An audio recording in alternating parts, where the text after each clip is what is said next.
नमस्कार माझ्या शेतकरी मित्रांनो, माझी शेती या यूट्यूब चॅनेलमध्ये आपली सर्वांचे पुन्हा एकदा स्वागत आहे. आज आपण बघणार आहे कांद्याचे बाजारभाव.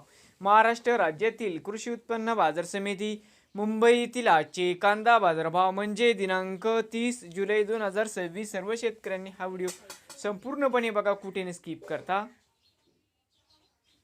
कांदा दरामध्ये होत आहे चांगली वाढ. तर मित्रांनो, बाजार समिती मुंबई या ठिकाणी आवक 10,613 क्विंटलची, कमीत कमी 1300, सरंद्र 1850, जास्तीत जास्त 2400 रुपये क्विंटल. नवीन आले असाल तर माझी शेती या यूट्यूब चॅनेलला सबस्क्राईब करा. रोज कांद्याचे व्हिडिओ बघण्यासाठी व त्याची मुंबई येथील आजचे कांदा मार्केट रिपोर्ट. तर मित्रांनो, भेटूया पुढील व्हिडिओमध्ये. तर मित्रांनो, कांदा दरामध्ये होते चांगली सुधारणा.